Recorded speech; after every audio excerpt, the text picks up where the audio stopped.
Ça marche? Tov. Mais la dernière fois chez les mains, tu as la femme de... Ouais.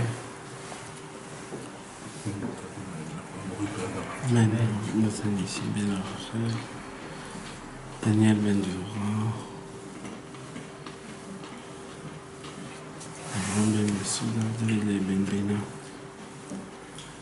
Tzipora bat Rachel. Tzipora bat Rachel. Et Elou Nishmat, Daniel Ben Nissim Zafran. C'est qui Tzipora bat Rachel? C'est qui ça? Je sais pas, on m'a envoyé ça. Je connais Tzipora bat Rachel. C'est la femme d'Arié, Qui arrive? Kaplan. Il y en a quoi?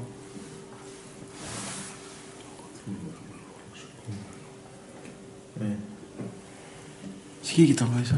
Jérémy, merci là. Tov. Si on peut faire le Nishmat aussi, Mia Ben Mazal. Myriam Bat Mazal. Mia Bat Ben Mazal. Mais quand la Israël, Bezrat Hashem. Tov.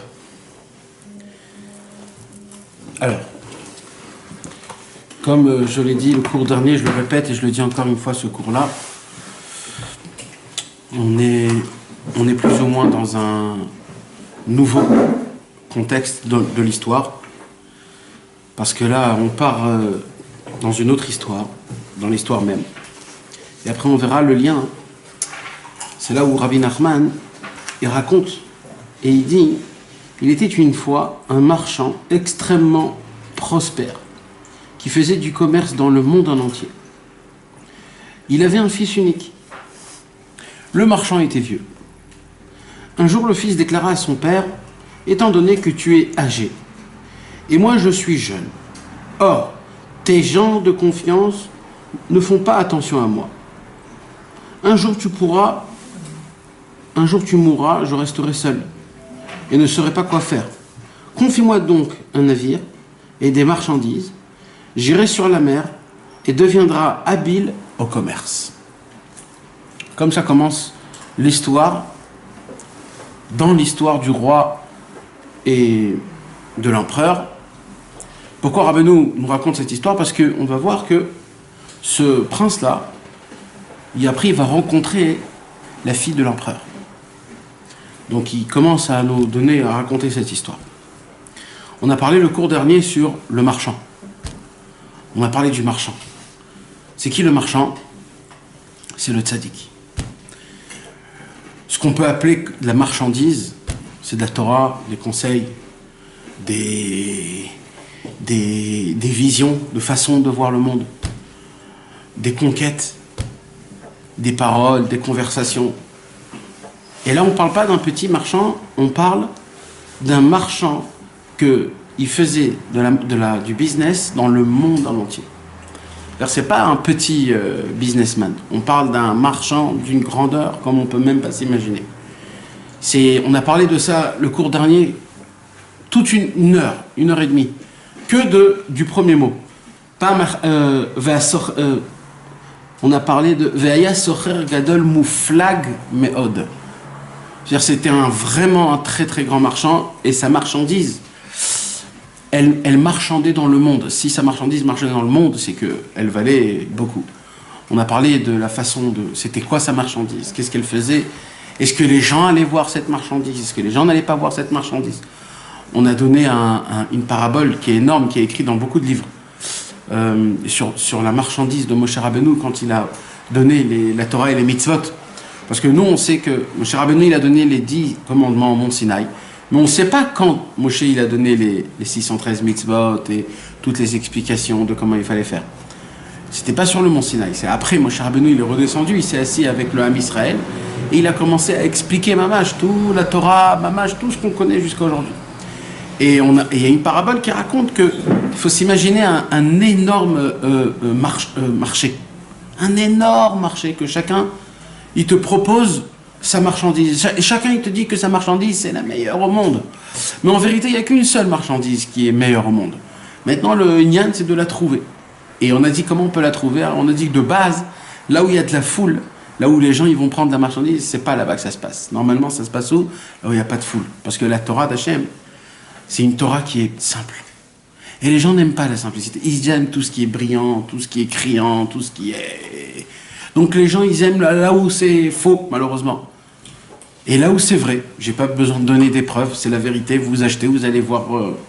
c'est malheureusement, c'est là où il n'y a pas, c'est pour ça qu'ils sont venus des autres tzadikim, à part Moshe Rabbeinu, qu'ils ont donné des façons comment arriver à la marchandise de Moshe Rabbeinu, pour qu'on puisse appliquer Torah ou mitzvot. Parce qu'on a la possibilité de connaître la Torah, mais malheureusement de ne pas être à fond dans la Torah, ou de ne pas connaître, ou de pas... Mais voilà, ici on voit que les tzadikim, ils sont là pour nous donner les indications, pour essayer de trouver les vraies marchandises, pour les acheter, pour s'appliquer, et pour faire nous aussi du travail. Donc là, Rabbi Nachman de Breslev nous raconte qu'un jour... C'est quoi le fils du marchand là? Hein? Si le marchand c'est le tzaddik, c'est quoi le fils du marchand? Alors, je vais vous dire un truc. Comme on a dit, le fils du marchand, c'est un de ses élèves. Un de ses élèves. Ce soir, on va parler des élèves. On va pas parler du marchand. Le marchand, on a parlé le cours dernier. Là, on va parler du fils. Le fils, c'est une catégorie d'élèves. C'est une catégorie d'élèves que Rabbeinu nous dit, en fait, ne faites surtout pas cette taout. Comment on dit cette erreur-là. Surtout pas.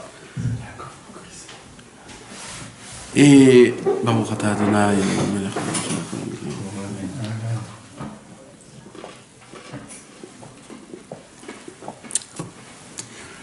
Rabbi Nachman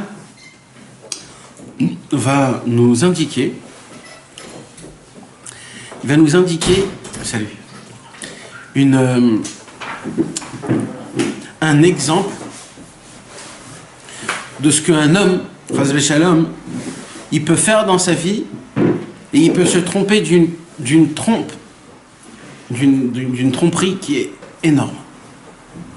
Alors là, Rabbeinu, il nous dit comme ça. Donc, il y avait donc le marchand. Le marchand, c'était un marchand number one dans le monde en entier. C'était le plus grand marchand du monde. Et maintenant, le fils, il est là. Et il voit son père marchander dans le monde en entier. Et lui, il est là. Il vient chez son père. Un très grand mystère. Il lui dit, papa, toi t'es vieux, moi je suis jeune. Il lui dit, je vois pas trop que tes employés de confiance s'occupent de moi. Donne-moi de la marchandise, et moi je vais aller voyager. Et Bezrat Hashem, je vais faire de l'argent moi tout seul. Comme ça il dit le fils à son père. Et malheureusement, c'est ce qu'il a fait. Le marchand, il lui a donné un bateau, de la marchandise. Il a tout vendu. Il a racheté une autre marchandise. Et il a commencé à faire du business.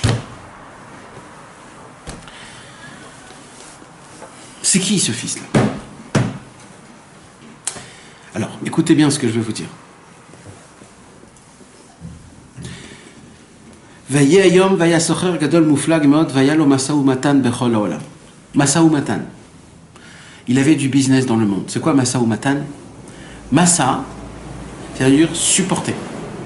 Matan veut dire donner. D'accord? Le concept du Massa ou Matan, c'est je viens avec la marchandise, quelqu'un il a une autre marchandise, et on échange la marchandise. J'ai des tomates, tu as des concombres, je te donne un petit peu de tomates, il a un petit peu de concombres. Ça s'appelle Massa ou Matan, c'est quelque chose qui bouge.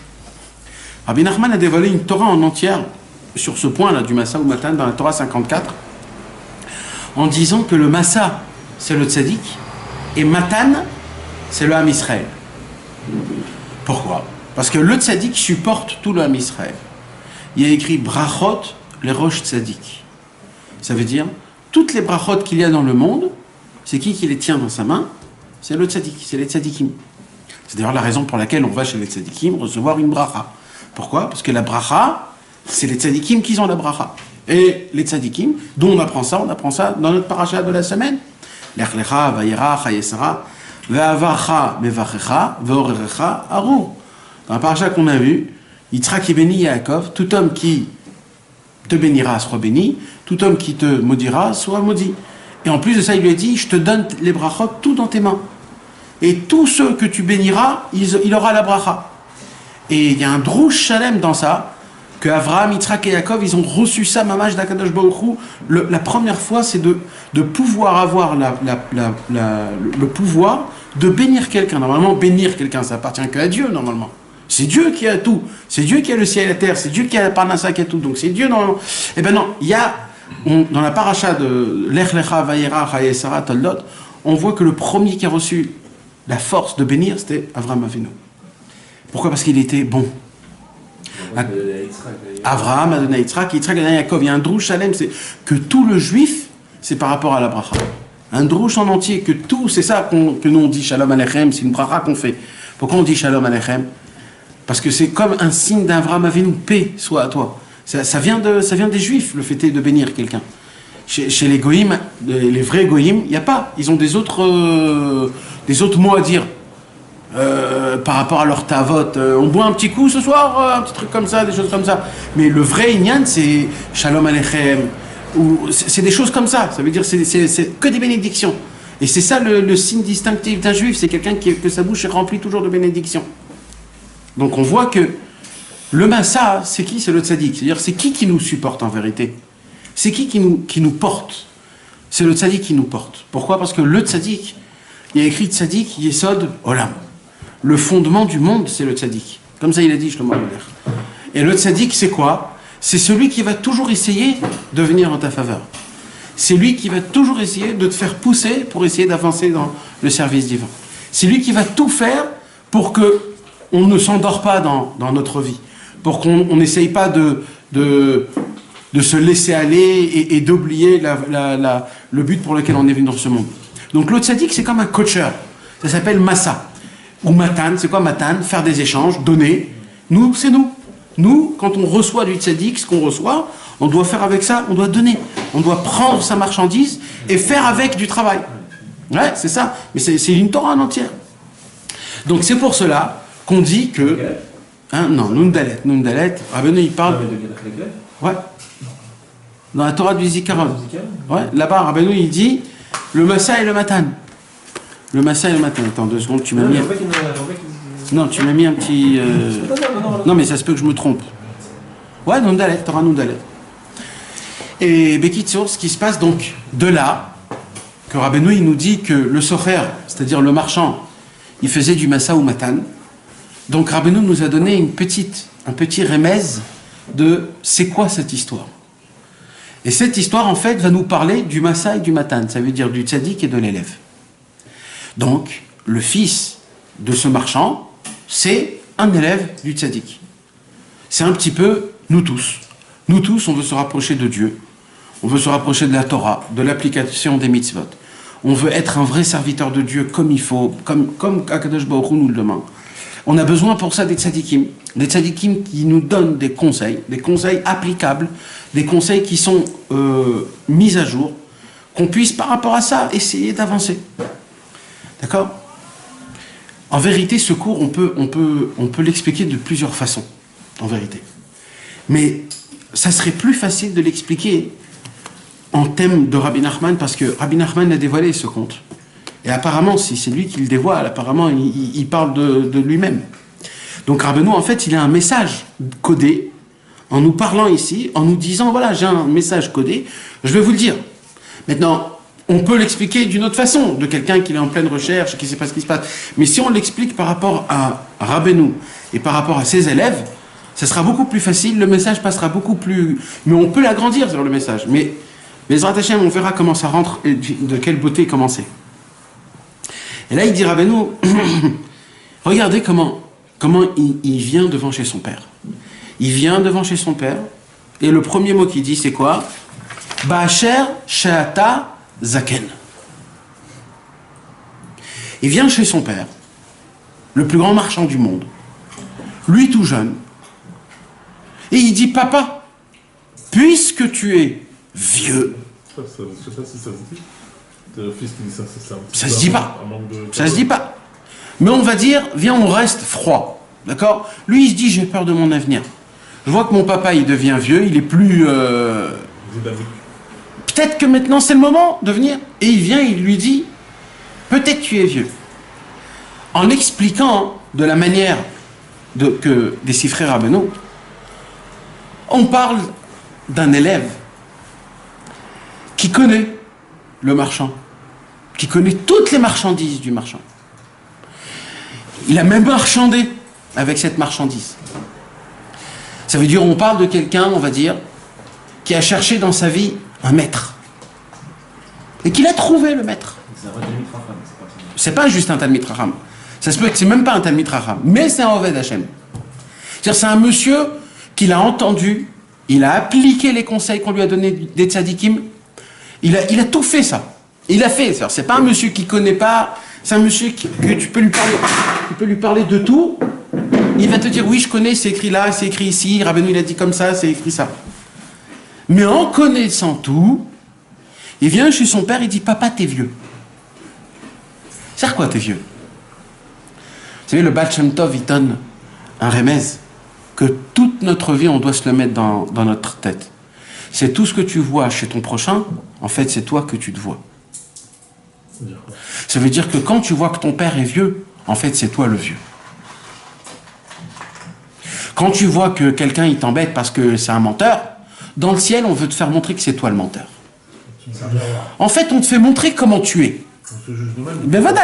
C'est pour ça que Rabbeinu dit de base, jamais juger du mauvais côté. Parce que tu te juges toi. En fait, Rabbeinu, il dit, en fait, tout ce monde-là qui se passe, tu ne vois que toi. Que toi. Parce qu'un enfant, quand il voit son père, il voit le soleil. Mais quand un autre, il voit son papa, c'est pas pareil. Parce qu'on se voit que nous-mêmes. En vérité, on se voit que nous-mêmes. Alors lui, il est venu, le petit. Il vient chez papa, le plus grand marchand du monde, et il dit, papa, t'es vieux, ça veut dire quoi? Il dit, écoutez les gars, ça fait longtemps que je suis déjà dans la partie. Ça fait longtemps que je connais la Torah, les mitzvot, Rabbi Nachman, les livres, les conseils. J'ai essayé d'appliquer, je connais apparemment tout. Mais voilà, il y a plus d'effet. Il n'y a plus d'effet. Il est blasé, le mec. Vous savez, mes amis, on voit ça, mamage dans la Torah. Il y a écrit dans la Torah, Ve'aish Moshe Boshesh Me'od, Ve'lo yadanu me'ayalo. Quand Moshe Rabbeinu est monté 40 jours dans le ciel, il est venu un petit peu en retard. Un retard de quelques temps. Pas beaucoup de temps. En espace de ce petit temps-là, tous ils se sont affolés. Ils se sont dit, oh là là, qu'est-ce qu'on va faire? Comment ça s'est passé? Le tzaddik il est plus là, etc. Le pire de tout ça, c'est quoi? C'est que le Yetzer Hara a fait faire montrer le corps de Moshe Rabbeinu en train de monter dans le ciel. Ça veut dire, il leur a fait faire tromper. C'est une vraie trompée. C'est-à-dire, de tes yeux, tu vois qu'il est en train... Il n'est pas là, il n'est plus là, c'est fini. Mais c'était faux. Et qu'est-ce qu'ils disent? Velo yadanu me'ayalo. On ne comprend pas ce qui lui est arrivé. Mais mes amis, depuis quand on comprend les tzadikim? Depuis quand?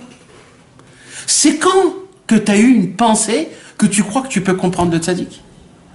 Rabbi Nachman de Breslev a dit une Torah dans l'Écoute Moran, Torah Nun Bet, Chelek Bet, il dit c'est très bien quand il y a des questions sur des tzadikim. Il dit pourquoi? Il dit parce que les tzadikim ressemblent à leur créateur. Tzadikim mitdamim leyotzram. Comme à Kadosh Baruch Hu, on a plein de questions sur Hachem. Et c'est ça sa grandeur. C'est qu'on ne le comprend pas parce que si je le comprends, alors moi aussi je peux être Dieu. Alors pareillement, le tzaddik, plus tu as de questions, plus c'est mieux encore, parce que ça veut dire vraiment la différence que tu as entre lui et toi, elle est énorme. Donc puisque le tzaddik il essaye de se rapprocher d'Akadosh Baruch, de ressembler à Akadosh Baruch Hu, automatiquement il y a des questions contre lui. Alors toi, Am Israël, 600 000 âmes, en face du mont Sinaï, les éclairs, le tonnerre, il y a tout ce qui se passe. Moshe Rabbeinu, il vient un petit peu en retard, et là tu commences à faire des... Quoi, ça veut dire qu'en fait c'est eux qui voulaient voir ça, réellement? C'est pas qu'ils voulaient voir ça réellement, ouais. Parce qu'il y a une grande question. Dire que c'est un miroir. Mais vadaï, il y a une grande question. Comment c'est possible que le Yitzhara peut prendre le libre arbitre? Il n'a pas le droit de faire ça, le Yitzhara. De faire montrer le corps de Moshe, il n'a pas le droit. Il y a des limites à ce qu'il peut faire. Mais c'est eux qui voulaient ça. En fait. Puisqu'ils étaient déjà là-bas. Alors il a dit, vas-y, vous me donnez beaucoup de force. Continuez à mijoter, vous me donnez beaucoup de force. Il leur a fait, il a écrit, Bederer Shadam Olech, Molechin-oto. Dans le chemin qu'un homme marche, on l'aide. Donc eux, de base, ils se sont posé des questions. Ils se sont dit, où il est Akadosh Baruch Hu, il est Hachem, où il est Hachem, soi-disant, où il est Akadosh Baruch Hu. Et il dit Rabbi Nathan, imaginez-vous mes amis, on parle de quoi? On parle de la Emunat Rahamim. On parle d'avoir de la foi dans les sages. D'avoir la foi dans les sages, c'est quelque chose qui est pareillement que la foi dans Hachem. Pareillement. C'est un dépend de l'autre. Mamash, un dépend de l'autre. Et Oy va avoy de dire que moi je crois que à Hachem et les tzadikim, après chacun ils font ce qu'ils veulent. Il y a écrit dans Torah Vaya Minu ba Hachem ou be Moshe Avdo. La croyance de Dieu dépend de Moshe. Et la croyance de Moshe dépend de Dieu. Mais les deux sont obligés d'être ensemble, de Hachem et de Moshe. C'est-à-dire de Hachem et dans les tzadikim. Et ça va ensemble, et ça ne peut pas marcher quand il n'y en a que un. Il dit Rabbi Nathan, à cause du pgam de la Emunat Rachamim, ils ont fait la Avera la plus grande au monde, la Avera de la Avodazara. Ils ont fait un Vaudor. La plus grande Avera mondiale. La plus grande, Avodazara. Des gens sont morts, ils ont été mortifiés, brûlés, cramés pendant des années, pendant des millénaires chez le Ham Israël pour ne pas faire Chas Shalom de la Avodazara. Et là, ils ont fait tout avec sans aucun problème, ils ont fait une Avodazara. Tout ça à cause de quoi? Parce qu'ils ont voulu comprendre à Moshe Rabbeinu. Ils avaient des questions sur Moshe Rabbeinu. Pourquoi Moshe Rabbeinu est en retard? Mais qui tu es toi pour rentrer dans les... Ce mec-là, ce fils-là, lui, ce qu'il a voulu faire en fait, il a voulu voler ses propres ailes, il a voulu être tout seul, il s'est dit, moi aussi je vais être un tzaddik, moi aussi je vais faire du mal sur ma tête. Non. Il s'est dit, tu es vieux, je suis jeune. D'abord. Là, on est en train d'expliquer, ça veut dire quoi? Ta question, pose-la moi à la fin du cours. Parce que là, il y a des arguments, chaque mot, c'est une Torah. Mamash, on va voir ce soir comment chaque mot, c'est une Torah de ce qu'on a dit. Là, on est sur 3 mots. Bacher Sha'ata Zaken. Puisque tu es vieux, c'est-à-dire quoi tu es vieux? C'est-à-dire en fait c'est toi qui es vieux. Quand tu vois le tzaddik qu'il est vieux, c'est qu'en fait t'es vieux. Quand tu ouvres une Torah et tu dis ah celle-là je la connais, si Rabbeinu Israël il t'aurait donné une baffe. Il t'aurait dit tu la connais? Même moi je la connais pas, comment tu la connais toi? Comment tu peux connaître une Torah? Combien de lettres Rabbi Nathan il a écrit à son fils? Combien de lettres il lui écrit à Rabbi Yitzhak? Combien? Peut-être une lettre sur 2. Il lui dit surtout ne tombe pas dans la zikna, comment on dit dans la vieillesse.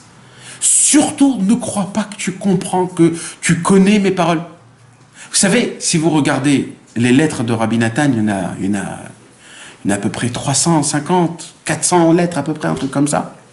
Si vous voyez les lettres, quand vous le regardez d'un côté sagesse, tu te dis, il y a un petit peu un message qui se répète là.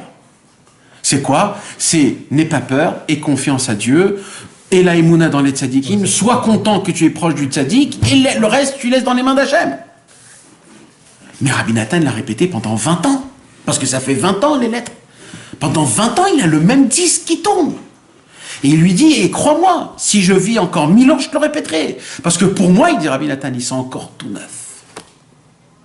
Pour moi, ils sont encore tout neufs, c'est comme si que je les ai entendus tout de suite. Pour moi, quand je lis le Likutei Moharan, c'est comme si je l'ai entendu la première fois du rap de Rabbeinu, je m'enflamme. Il lui dit, toi, tu dois voir ça. Malheur à toi si tu crois que tu connais les paroles, ou si tu les comprends, ou alors si tu t'es dit, je les ai appliquées, ça fonctionne pas. Mais tu t'y connais même pas dans tout ça. Combien de cris, de pleurs, de supplications. Il faut lever les bras au ciel et appeler Akadosh Baruch Hu qui nous ouvre le cerveau, qu'on comprenne qu'on n'est pas des imbéciles. Qu'on est des imbéciles mamash. Termine, ça veut dire quoi? Exact. Il faut être des gens simples. Quelqu'un qui est simple, tu lui demandes, il fait tout de suite. Il rentre pas dans le comment, dans le pourquoi, dans le... Il vient, il applique avec simplicité. Il faut jeter le sechel un petit peu. D'accord ? Tout le temps. Obligatoire. Tout le temps. C'est juste- Au moins dans le commencement. Pour commencer. Dès que tu es dans l'élan, tu peux après. Mais pour le travail du début, bevadaï qu'il faut le jeter le cerveau. Peut-être que la personne qui pense comme ça aussi, elle est bridée par rapport à sa connaissance. C'est-à-dire quoi, bridé ? Bridée, c'est-à-dire que, en fait, elle est arrivée au maximum de ce qu'elle peut comprendre. Non. Écoute, viens, on reste des gens simples. Parce que là, il nous parle vraiment des gens simples. Là, on parle de nous tous plus ou moins. Ou même un peu plus haut, ou un petit peu plus haut. Des gens que, on va dire, ça fait 10 ans que le monsieur, il fait les mêmes travails, il voyage à Ouman, il étudie les livres de Rabbeinu, ou l'Avdavka, même si c'est pas d'Avka un Breslev, d'accord ? Viens, on parle Stam, en gros. Pas quelqu'un qui essaye d'appliquer Torah Mitzvot, qui fait toutes les ségoulottes pour la Parnassa, qui fait ça, et il voit que ça n'avance pas. Il essaye de faire des bonnes choses, et ça n'avance pas. Si c'est chez ses enfants, si c'est chez sa femme, si c'est chez son mari, si c'est l'homme échané, au travail, au business, ça ne fonctionne. Il y a quelque chose qui n'avance pas. Alors tu te dis, je comprends pas. J'ai fait ce que la Torah m'a dit, et voilà, comme mystère, il n'y a pas eu. La mitzvah de Shiloh Haken, grâce à ça, on a une longue vie. Et apparemment, je vois pas ça comme ça. Et plein de trucs comme ça que tu te poses comme question. Comment c'est possible ? Il y a plein de promesses aujourd'hui dans le monde, plein de promesses. Tu fais ça, t'auras ça. Tu fais ça, t'auras ça. Voilà, je vois pas trop de... Je vois pas. C'est pour la moda peut-être. Alors non, tout le Inyan, nous ce qu'on veut, c'est dans ce monde-ci. Mais toutes ces paroles, les amis, c'est dur de les parler. Vous voulez savoir pourquoi c'est dur de les parler ? Tout ce cours Bichlal, il est très difficile de le faire. Je vais vous expliquer pourquoi. Pourquoi ? Parce que, en vérité, mes amis, il y a un homme qui s'appelle Rabbi Nachman de Breslev, qu'il a essayé de tout mettre dans sa force pour essayer de ramener le monde à Hachem. Il a tout jeté pour ça. Il a tout perdu pour ça. Il a payé le prix fort pour que tout l'âme Israël se rapproche de Dieu. Il a donné des conseils, il a dévoilé des secrets, il nous a parlé de toutes les manières, il a essayé de nous parler, avec des qualités, avec des conseils, avec des conversations, avec des contes, avec des enseignements. Il a essayé de tout, donc partout, avec des supplications, des prières, Et Rabbeinu, il s'est engagé. Rabbeinu, il a fait des promesses. Rabbeinu, il a donné des conseils. Quand un homme, il lit ces choses-là, et qu'il vient parce qu'il veut se rapprocher de Rabbeinu, et il voit que ça fait 10 ans que ça fonctionne, et que apparemment il n'y a pas de choses qui se passent, alors là, il y a un problème. Rabbi Nathan, il dit, et ça fait très peur, dans le Likuté Halachot, non, dans le Likuté Moharan, Torah même Vav Chelek Bet, Rabbeinu, il dit, vous voulez savoir c'est quoi la ménia la plus grande au monde ? L'empêchement le plus grand au monde. Le plus grand au monde. L'empêchement le plus grand au monde. Il n'y a pas au-dessus ça. Si Chas V'Shalom il a ça, il faut qu'il sache qu'il est là dans un niveau énorme d'empêchement, et là il a besoin vraiment de bouger ciel et terre. Il dit Rabbeinu, quand la lumière du tzaddik, elle s'est éteinte. Quand tout est mort, quand il ne ressent plus, quand il fait les choses et ça lui fait plus aucun, ni chaud ni froid, quand il a plus de sensations, quand il s'en fout, ça lui fait plus mal quand il fait. Vous savez, quand on lit les histoires, par exemple, je donne un exemple de Rabbi Nachman, ou de Rabbi Nathan, ou de Rabbi Israël, du parcours qu'ils ont fait dans leur vie. Quand vous lisez dans les livres, dans Chaim Moharan, dans Rabbeinu, dans L'eau et le feu, Yemé Moharanat, vous lisez un petit peu le parcours de leur vie. Ça n'existe pas qu'un homme, il s'enflamme pas. Quand tu vois comment toute ta vie, la personne, elle a voulu, elle a cherché, elle a tenu, elle a demandé, redemandé, jusqu'à qu'elle a obtenu. Tu dis, purée, c'est beau, c'est fort. Quel travail, quel Messirut Nefesh, quelle grandeur. Et tu peux le lire encore et encore, ça te fera encore et encore cette même chose. C'est des choses qu'on n'arrive pas à comprendre. Et malheureusement, t'es là, aucun sentiment, ni chaud ni froid, tu ressens plus rien. Rabbeinu, il dit, quand un homme il arrive à ça, c'est très grave, il faut crier de toutes ses forces. Ça s'appelle la maladie de la vieillesse. Vous savez, mes amis, il y a une Kabbalah dans les Chassidei Breslev, que quand Rabbeinu, sa Neshama, elle était dans le ciel, et qu'ils ont voulu la faire descendre en bas, alors Akadosh Baruch Hu a pris la Neshama de Rabbi Nachman, et il a dit, qui voudrait dire quelque chose sur cette Neshama? Est-ce que est-ce que vous êtes tous d'accord que cette Neshama, elle descende en bas? Alors, il n'y a personne qui a bronché, tout le monde a dit bien sûr, pourquoi pas, bien Bevadaï, c'est le moment qui est venu. Et là, d'un coup, il y a eu le Yetzer Hara qui est venu chez Hachem. Il a sauté sur les pieds d'Akadosh Baruch Hu, Kaviachol, et il a crié, il a pleuré, il a dit, Maître du monde, si tu envoies cette Neshama en bas, j'ai plus rien à faire dans ce monde. Il va embellir le monde, il va donner une vitalité, une teshuva, de la lumière, de la simcha, de la emuna. J'ai plus rien à faire. Puisqu'Akadosh Baruch Hu, il a vu qu'aucune Neshama a rien dit, il a dit, écoute, Yetzer Hara, cette Neshama, elle doit descendre dans ce monde. Toi, fais ce que tu veux, mais cette Neshama, elle doit descendre. Tout de suite, Yetzer Hara, il a dit, ok, alors attends-moi. Et là, le Yetzer Hara est parti, il est parti. Et d'un coup, le Yetzer Hara, il est revenu avec un sourire énorme. Il est revenu avec un petit vieux, avec un dos courbé. Et il a dit, maintenant Hachem, que j'ai mon copain, le vieux, tu peux le faire descendre. Ça veut dire quoi? Ça veut dire qu'il n'y a qu'une seule chose que Rabbeinu est bloqué. C'est quand tu rentres dans le corps d'un vieux avec un dos courbé. Là, même Rabbeinu, tout ce que tu peux lui dire, il dit, ouais, mais je connais déjà. Ça, c'est la Torah 10, ça, c'est la Torah 12. Ah oui, mais ça, c'est écrit dans l'Écoute Etzot. Mais je t'ai pas demandé de savoir si c'est écrit et où c'est écrit. Tout le Inyan, c'est d'appliquer, c'est de reprendre, de réapprendre comme un bébé, comme Rabbi Akiva à 40 ans d'apprendre la Lev-Bet. Notre problème, c'est que c'est ça la Zikna. Et en plus de tout ça, de la vieillesse, Rabbi Nachman de Breslev a dit dans Chayei Moharan, il a dit, c'est normal que les gens, ils sont en marloquette contre moi, ils me contredisent. C'est normal qu'il y a beaucoup de gens qui ne veulent pas accepter ce que j'ai dévoilé dans le monde. Parce que ce que j'ai dévoilé, personne au monde a eu droit à arriver dans ce chemin-là. Personne au monde. Ce que j'ai pris, de là où j'ai pris, personne au monde ne l'a vu. C'est des choses toutes nouvelles qui n'ont jamais existé auparavant. Donc automatiquement, quand je dévoile un truc pareil, Bevadaï, qu'il y a une marloquette. Et en plus de ça, Rabbeinu, il a dit, et alors qu'il y a la marloquette? Parce qu'il y a la marloquette, il faut partir de chez moi. Il dit, Rabbeinu, si vous voulez savoir, toute la marloquette que j'ai contre moi, en une journée, je peux l'enlever. Une seule. Et il dit, mais mal à Assot, que faire que dans le ciel, il y a des palais qu'on peut rentrer là-bas que des gens qui ont eu de la marloquette.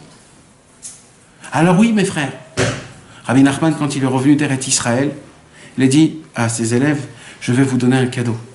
Ce cadeau, c'est la marloquette. Ça veut dire quoi? Alors on le comprend par une autre histoire. C'est quoi l'autre histoire? Un jour, Rabbeinu est venu voir ses élèves dans une ville. Il leur a posé la question, comment ça va? Qu'est-ce qui se passe? Comment ça se passe dans le Beth Midrash des Chassidei Breslev? Alors les Chassidei Breslev, ils n'ont pas très bien compris, alors ils lui ont dit, Rabbeinu Baruch Hashem, la marloquette, elle s'est apaisée. Il dit, ah, dommage. J'entendais les cris et les tapements des mains quand il y avait la marloquette, comment vous priez Hashem avec du feu, avec toutes vos forces. Et maintenant que tout s'est calmé, ben voilà, vous faites comme si que... Et c'est comme ça que le fils, il vient chez le marchand, il dit, papa, tu es vieux. Ça veut dire en fait, on parle d'un homme, un élève, qui veut commencer maintenant à essayer de faire quelque chose, en se disant, papa, t'es vieux. Ça veut dire quoi, papa, t'es vieux? Ça veut dire, Rabbi Nachman, écoute, je connais, je sais, je connais tout, j'ai lu tout ça. Mais il y a pire que ça. Il y a le nouveau qui se rapproche, qui est enflammé. Et toi, ça fait 15 ans que t'es rapproché. Lui, il est là, il entend Mitzvah d'El Simchat Tamid, il est là en feu, en transe. Toi, tu le regardes, tu dis, mais qu'est-ce que t'as, frère? Mais t'as entendu ce qu'il a dit Rabbeinu, Mitzvah d'El? Ouais, ça va, j'étais dans ton trip, hein, t'inquiète pas, ça va passer. Mais là, c'est le plus grave, parce que là, c'est le vieux qui dit à lui, sois aussi vieux comme moi. Parce qu'il ne peut pas supporter quelqu'un qui est vivant. Et nous, on ne peut pas supporter quelqu'un quand on voit quelqu'un qui est super allumé, qui est truc. Pourquoi? Parce qu'il est vivant. C'est moi le mort. Soi-disant, je suis dans le Telem comme il faut, etc. Mais il faut être des vivants, il faut être des petits jeunes, des pétillants, il faut sauter, il faut frapper des mains, il faut pas avoir peur de ce monde. Ce monde, c'est un délire, c'est une illusion, il n'existe même pas. Et malheureusement, à cause de Ba'asher Sha'ata Zaken, puisque tu es vieux, je suis vieux, je te vois en tant que vieux, tes conseils, tes paroles, tes conversations, tes enseignements, tes contes sont vieux pour moi. Parce que ça fait 10 fois que j'ai étudié le Sipur Massiot, ça fait 15 fois que j'ai étudié l'écoute Moran, ça fait 30 fois que je fais ça et ça et ça et ça. Je connais tout déjà. Et c'est comme ça qu'un homme, il doit se conduire.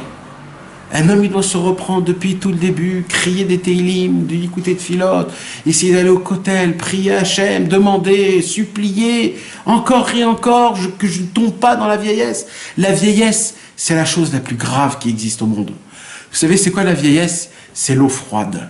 Vous savez, quand on prend du fer chaud pour essayer de le tordre, le feu, le fer, il est brûlant, il est tout rouge, tu le mets dans l'eau froide, tout de suite, et voilà, le fer il redevient normal. Le monsieur, il peut être brûlant, comme du fer chaud qui brûle. Lui, il vient, tu le mets dedans, tu l'as complètement refroidi. C'est ça, Amalek, mes amis. Qu'est-ce qu'il y a écrit sur Amalek? Asher kar rabaderech. Il te refroidit, Amalek. Il te dit, t'es vieux, t'es un khalash, t'es très faible. T'as pas la force de combattre. Tu connais déjà toutes les paroles de Rabbeinu, tu as essayé de les appliquer, c'est pas applicable, tu as bien vu. Alors le monsieur, il se laisse aller, il reste en mode routine. Et là, cette personne, elle tombe, que Dieu nous en préserve, et il n'y a pas plus grave que ça. Naraiti gamzakanti. Il dit David Ameller, même quand j'étais vieux, j'étais comme un jeune. C'était ça la beauté, la grandeur de David Ameller. C'est que malgré qu'il avait 60 ans, il chantait, il dansait comme un poulet. Comme un poulet. Mais Ker, Kemotarnegol, il a écrit. Même sa femme s'est moquée de lui, mais lui, il s'en fout. Naraiti gamzakanti. Même que j'étais vieux, j'étais aussi un jeune.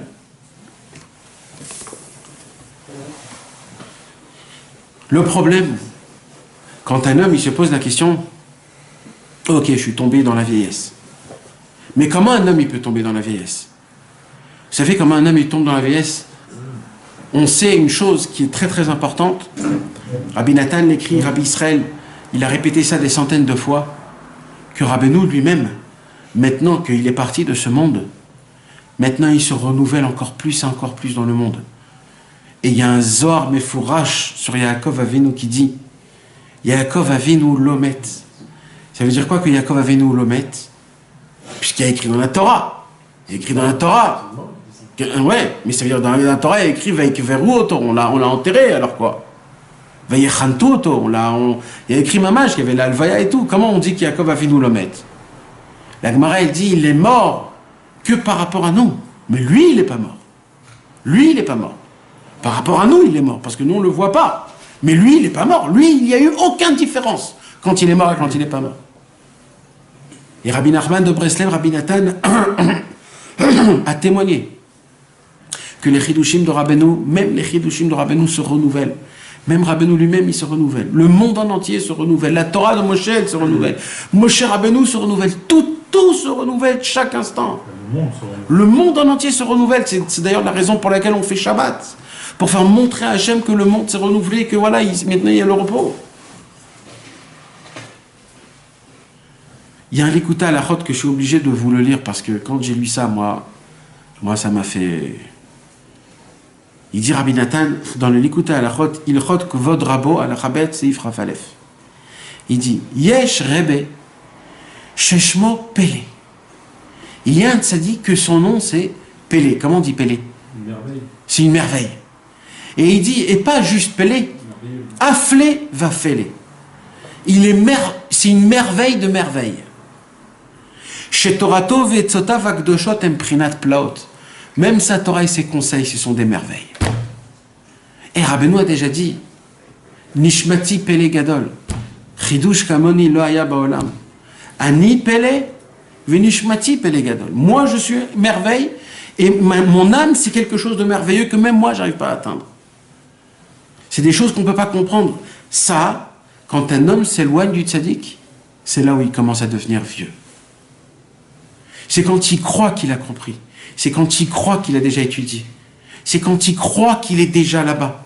C'est comme ça qu'on devient vieux. Mais tant que tu es proche du tzaddik, puisque le tzaddik se renouvelle, il est toujours renouvelé. Rabbeinu, il a dit une parole.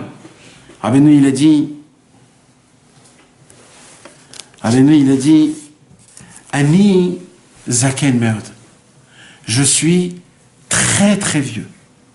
Ve'adai, mais encore, ani yanik legamre. Mais je suis encore un nourrisson. Ve'lo itralti adain lichiot klal. J'ai même pas encore commencé à vivre, il dit Rabbeinu. Ve'afal piken, et quand même, ani zaken meod. Je suis très très vieux. Tu peux comprendre, toi, un tzaddik, quand il dit des paroles comme ça? Alors comment tu vas et tu dis, ouais, je connais pas, j'ai essayé, ça fonctionne pas, c'est pas comme ça, c'est pas comme ça. On n'a pas le droit. C'est ce qu'ils ont fait le Ham Israël. Et quand ils ont fait ça, le Ham Israël, ils ont fait le Vaudor. La vera la plus grave, c'est Tisha B'Av, la destruction des 2 temples, c'est les Meraglim. Tout a emmené ça, tout a emmené cette chose-là. Une prière les Dorot comme on n'a jamais vu. Et ça, c'est très grave. C'est des choses qu'on peut pas concevoir. On peut pas concevoir. Donc, ce soir, mes amis, on a appris le premier point. Premier point, c'est quoi? Ba'asher she'ata-zaken. Puisque tu es un homme vieux, il a pris comme vieux, en fait. Ça veut dire quoi? En fait, il vient chez Rabbeinu, il dit, écoute, Rabbeinu, tes conseils, ils sont super beaux, mais ça ne me parle plus. Il dit maintenant un deuxième point. C'est quoi le deuxième point? Ve'ani na'ar. C'est quoi ve'ani na'ar? Il dit, j'ai un autre problème, papa. C'est que je suis jeune. Mais en vérité, le mot nar, c'est pas jeune. Tsaïr veut dire jeune. Nar veut dire un adolescent. Un adolescent. C'est quoi un adolescent? 14, 15 ans? Un truc comme ça. C'est dire quoi, Vanina? Là, lui-même, il se regarde et il se dit, je me connais très bien, Rabbeinu. Je sais que je suis tellement un grand rachat que tout ce que tu parles dans tes livres, tu parles pas de moi. Tu parles moi, je suis un tout petit bébé. J'arrive même pas à rien faire. Qu'est-ce qu'on peut demander d'un adolescent? Pas rien demander d'un adolescent. Moi, je suis un adolescent. Tous tes conseils, Rabbi Nachman, ils sont pas faits pour moi. Parce que je suis complètement à la panime. Tu peux pas me comprendre d'où je viens, de quelle maison, de quoi ça parle, comment ça parle. Tout ce que tu as dit pour des gens qui ont peut-être des petites valeurs, ou des connaissances, ou dans des catégories comme ça, ou autres. Mais tu parles pas de ma catégorie à moi. D'où je viens. C'est qui mes parents? Comment je suis né? Ou des gens où j'ai grandi. Dans Paris, là-bas, je sais pas où, dans des maisons de je ne sais pas quoi, de goy avec des gens. Et ça, on comprend pas. C'est quoi toutes ces choses-là? Vaninar, il lui dit donc, Rabbeinu, ne te fatigue pas pour moi. Je suis pas un mec. C'est quoi un adolescent? Un adolescent, c'est quelqu'un que si tu veux compter sur quelqu'un, c'est pas sur lui que tu vas compter. Parce que c'est un mec qui va faire que ce qu'il veut, et à la fin de compte, il va te planter dans tous les cas. Il dit en fait, Vaninar, il dit écoute, moi j'ai un problème, c'est que tu peux pas compter sur moi. Tu peux pas compter sur moi. Même moi, avec tout ce que je connais, de tous les conseils, de tous les cachets, les médicaments, les réfouates que Rabbeinu tu nous as donné, bah moi je reste le même que je suis. Voilà la preuve, voilà la preuve. La preuve, c'est moi-même. La preuve, c'est moi-même. J'ai beau étudier, j'ai beau parler. 1 heure, je suis un tzaddik. L'heure d'après, je suis le plus grand curé du monde. Oui. Comment c'est possible un truc pareil? C'est moi. Non, parce que c'est un jeu de mots que Rabbeinu il a fait. Il a dit Malach, Galach. Malach, c'est un ange. Galach, en russe, c'est un curé. Il y avait un jour, dans un mariage, chez les chassidim, on fait des blagues à la fin du mariage. Pas des blagues, mais des petites comédies. Et il y avait un comédie il rentrait, il était habillé en ange, un grand tzaddik, qui priait. Après, il sortait, il était bien en curé. Et il faisait les mêmes choses. Alors Rabbeinu, il avait vu ça, il a dit, une fois Malach, une fois Galach. Il a dit, c'est comme ça, nous aussi on est comme ça. Une heure, tu peux être dans la forêt en train de prier Hachem. L'heure d'après, tu peux voir un match de foot complètement dedans avec tout ton corps. Je dis, mais il n'y a pas une différence, je sais pas, il n'y a pas un effet que ça me fait, le hitbo des doutes, tout de suite, quoi, comme ça, direct, je peux être dans un autre... Malach, Galach. On est des gens avec aucune proportion, aucune proportion. Là où on te jette, c'est là où on te met, tu peux être là ou là. Ça monte et ça descend. Les montées, ils sont énormes. Les descentes, ils sont dévastueuses. Vanina. Rabbeinu, il dit, c'est un likuta alachot que je voulais faire un cours en entier sur likuta alachot là. Ilchot pikadon alacha et là-bas, Rabbi Nachman, il parle d'avoir la emuna be'atzmo, d'avoir la croyance en soi. Et là-bas, il dit, Rabbeinu, c'est un chidouche qu'on ne peut même pas s'imaginer. Il disait, vous voulez savoir pourquoi Adam Arishon, il a fauté de l'arbre de la connaissance? Il dit, Rabbi Nathan Mifouraj. Il dit, parce qu'il avait un pgam dans la emunat Chachamim. Vu que c'est le seul. Rabbi Nathan, il pose la question, il dit, c'est qui dans quel Chacham il devait... Et il dit, Rabbi Nathan, ben lui-même. Il n'avait pas assez de croyance en lui-même. S'il avait assez de croyance en lui-même, jamais il aurait pris l'arbre de la connaissance. Parce qu'il se disait, qui je suis, moi? Qui je suis? Même quand je vais prendre, ça va faire quelque chose, ça va rien faire. Par rapport à Dieu, comment il est grand. Mais non, Emouna Be'atzmecha, t'es très important. Tu t'imagines même pas c'est quoi ta neshama. C'est quoi ta grandeur. Ça n'existe pas un juif qui est petit, ça n'existe pas. Tous les juifs, ils sont brillants, ils sont énormes. Leur neshama, elle vient d'un endroit énorme. Et tu peux pas salir ta neshama. On le dit chaque matin. Elohai neshama shenatatabi teorai. Comment elle est pure? Je l'ai salie avec mes fautes? Non, on peut pas salir une neshama. Ta neshama, elle reste comme le premier jour que Dieu a créé, le premier jour. Elle reste aussi pure. Elle est propre. Elle est propre. Tu peux pas bouger ces choses-là. Et il dit Rabbi Nathan une halakha en entière. Et vous regardez ce qu'il dit. Je suis obligé de vous le lire. Ki yafilu im yamin b'Hashem yitbarach. C'est possible qu'un homme, il a la émouna dans Hachem. Ou batzadikim, il a la émouna même au tzadikim. Ou bechavera vaksherim, il a même la émouna à ses amis de plus haut degré. Il dit, ah, lui c'est un grand rab, lui, même à ses chaverim. Chez Kulam tzadikim, que tous c'est des tzadikim. Aval eno mamin ba'atzmo. Dainu she'eno mamin, she'emunato she'mamin b'chachamim amitim, yakar me'od me'od. Gam ze pgam emunat chachamim. Ça s'appelle le pgam de Emunat Rachamim. Quand tu n'es pas Ma'amin Ba'atzmecha, de savoir que tu es le fils d'Avraham, Yitzhak et Yaakov, que chaque mouvement le plus petit que tu fais, c'est cher aux yeux de Dieu. Les mouvements les plus simples et les mouvements qui sont attachés à la Torah Mitzvot, combien Kadosh Baruch Hu a du plaisir de ça? Ou Be'ofen Echad, il dit Rabbi Nathan, pgam hazeh garoi me'akol. Le plus grave, c'est ça. Quand tu n'as pas la Emunat Ba'atzmecha, que chaque prière que tu sors de ta bouche, Akadosh Baruch Hu, il court d'apprendre, l'embrasser. Même la plus naze qui a été dit. La plus naze. Ton Birkat Amazon que tu as avalé les mots, que tu sais même pas où tu t'en retrouves, Akadosh Baruch Hu prend cette prière, l'embrasse. Il s'amuse avec. Chaque Amen, chaque Baruch Hu Baruch Shemo, chaque bracha qu'on fait, combien Akadosh Baruch Hu, on n'y croit pas ça, on n'y croit pas. On ne croit pas notre Sora. Non. Mamage, on ne croit pas dans la Srora. On est mévasé cette Srora-là. Cette marchandise, on dit ça vaut pas, ouais, bof, je sais pas. On n'y croit pas. Et ça, mes amis, Vani Nahar, je suis un adolescent. Je suis un imbécile. C'est quoi un adolescent, mes amis? Exactement, c'est mamage ça. C'est mamage, mais c'est mamage le mot. C'est-à-dire, c'est mamage ça. Entre l'adulte et le gamin. Exactement. Mais moi, j'ai réfléchi aujourd'hui comment on pourrait décrire un adolescent. J'ai réfléchi.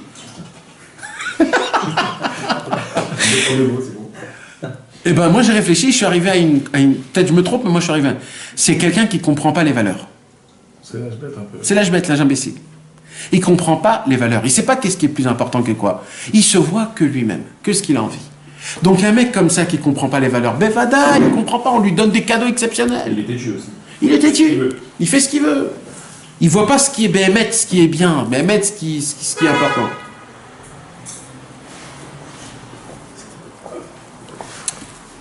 Là, pour l'instant, si je comprends pas, en train de dire que Adaïn, il croit dans le vieux. Bevada, qui y croit. Moi, j'ai plus l'impression, je sais pas, d'après c'est... qui dit, tes conseils à toi, ils sont vieux, moi, je suis le jeune, il est l'ancienne génération, je peux plus me comprendre, t'es dépassé, tes conseils sont dépassés, maintenant, on est en place à une nouvelle génération, tes conseils sont plus d'actualité. Je t'ai dit à la fin du cours. Non, c'est... Parce non, que... vrai, Mais tu verras là. Rabbeinu va pas laisser un point de sa fake dans ce qu'on va étudier là maintenant. Un point. Tu verras comment tout va se répondre. Je sais pas d'Afka Inyan de t'es vieux et je suis jeune donc ça fonctionne pas. C'est pas d'Afka ça. Parce qu'après, il va détailler encore. C'est un détail. Donc là, on a 2 points, d'accord? Premier point, il dit t'es vieux, ça veut dire en fait ma vision de ton étude pour moi, c'est vieux, c'est-à-dire quoi c'est vieux? Ça me fonctionne pas, je connais tout, ouais, etc. Et le monsieur il peut te faire des drachotes, mais des drachotes de folie. Mais lui, il est pas comme ça. Un jour, quelqu'un il m'a fait ouvrir les yeux dessus, j'avais pas fait attention à ça. Un jour, il y avait un monsieur, je peux pas dire les noms parce que je peux pas dire les noms, mais un homme assez vieux, c'est-à-dire âgé quoi, pas vieux mais âgé. Un homme calme, qui a déjà passé la vie. Et c'est un homme qui a étudié la Torah, il a aussi beaucoup travaillé. Un homme, mamache, pesé, bien, réfléchi, zen dans sa tête, frais comme il faut. Et lui, il allait dans un cours de Torah d'un rave très connu, Breslev. Il allait une fois par semaine et c'était son étude. Et un jour, cet homme-là, des années, hein, cet homme-là, un jour, il vient, il me dit, je voudrais te dire un truc. Pas une question, stop, je voudrais te dire un truc. Dis-moi qu'est-ce que t'en penses. Je dis ok, il dit écoute, je vais chez Ravintel. Et c'est un Rav qui parle beaucoup de la Simcha. Et comme moi, ces derniers moments, j'ai besoin de la Simcha, donc je vais ce Rav. Il dit, et il y a un truc bizarre qui se passe. Je lui dis quoi? Il m'a dit, plus je vais chez lui, et j'entends, plus je reviens, je suis encore plus en tristesse. Je lui dis, écoute, ça se peut que c'est exceptionnel, et ça se peut que c'est très très grave. Je lui dis, quand il étudie le Rav, il lit plus que ce qu'il parle, ou il parle plus que ce qu'il lit? Ça veut dire son cours de Torah qu'il fait, c'est plus de l'étude dans le livre ou c'est plus qui parle? Il me dit il n'a même pas de livre devant lui, il fait que parler. Je lui dis si c'est ça, arrête tout de suite. Il dit je connais pas, je sais pas. Hein. Je dis mais arrête tout de suite. Et avec en fur et à mesure du temps, moi ça m'a allumé une lumière et je me suis dit il faudrait que je voie de mes yeux. C'est quoi ce Inyan-là? Et maman, j'ai vu ça. Il y a des gens aujourd'hui qui ont une possibilité de parler de manière explosive.